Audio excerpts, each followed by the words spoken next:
Hi there. We just finished the section in the workbook on looking at the future and developing a map toward goal setting and accomplishing those goals. And now we're going to move on into the communication section. Communication is so important in every aspect of life, and every area that you might work, communication will be important, and it's also really important in our own personal lives. The way we communicate effectively is, of course, through listening, but if we are wanting to engage someone by asking questions, one of the most important things we can learn is open questions versus closed questions. And I think myself and many times whenever I talk with other people, what I come away with is an understanding that many of us understand what an open question is, but if we truly listen to ourselves when we communicate, often we'll find that we use more closed questions than open questions. And there are multiple reasons for that. Sometimes we just don't have the practice to ask the open questions, and oftentimes whenever we're sitting with someone, we may think we already know the answer to what's going on with them, or we may have our own belief system in play, like we've talked about earlier in the semester. And so we might be unconsciously, I think, directing them to answer questions in a way that we believe that their answers should be or would be or could be. And so we would ask questions that are closed based on that.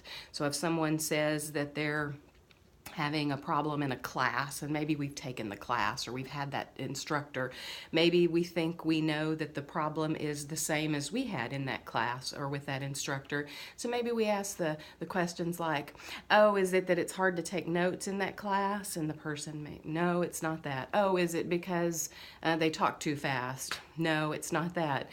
Is it because you don't understand them, because they're hard to understand? No, it isn't that.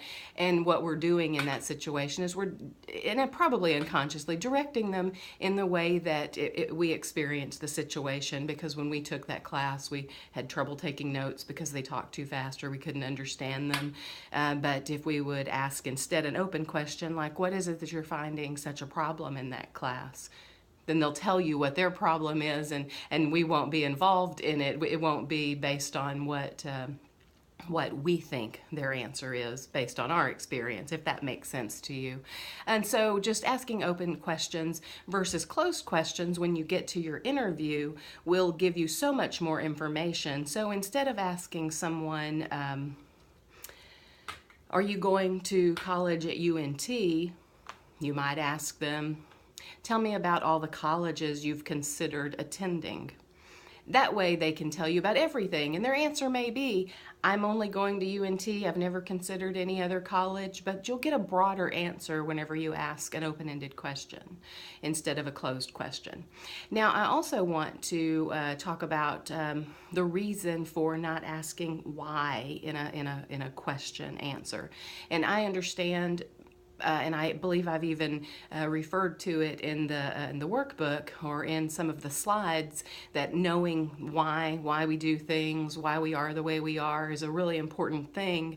However, when we communicate with other people, especially if you ever get into the counseling profession, or you just want to engage with your significant other or your child, whenever we say why, sometimes it can bring up a bit of shame, or it can sound a little challenging, and it could cause someone to feel defensive. It could feel a little bit like an attack, even when you don't mean it that way.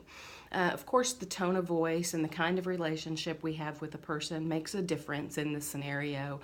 But whenever I say to you, if you tell me that you're having trouble in a class, for instance, if I said to you, tell me what it is that's causing you to have trouble in that class, that's real different than me saying, well, why are you having trouble in that class? The way that I said that, why are you having trouble in that class, kind of comes across as, well, what's wrong with you? So that's the reason we avoid the why question.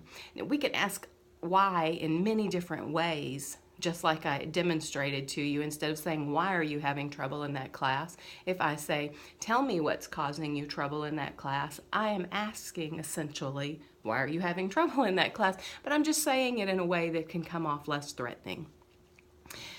So I hope that that helps you to understand that a little bit more. And then finally, I want to say there is an appropriate time for a closed-ended question. In a job interview, in a counseling assessment, many times we have very specific questions that we need to ask. For instance, whenever I do substance use histories with a client, I need to ask them, I need to say, when is the last time you used whatever drug that they had a problem with, and so they answer that. But then there's a whole lot of other questions that I need to ask in a closed way, like, are you married? That's a yes or no question. That may be on the substance use history.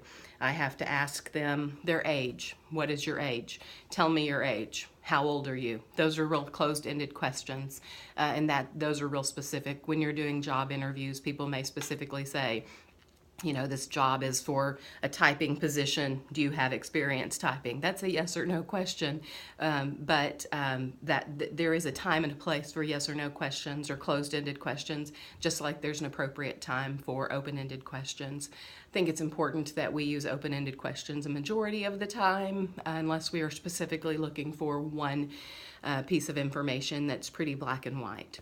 I hope that that helped, and I hope you'll pardon the setup I have here. I just noticed that my videography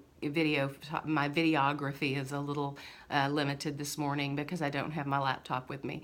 I hope that you have a great day. I hope that you have a great rest of the semester, and I really have enjoyed reading all of your work, and I can't wait to read some of your interviews.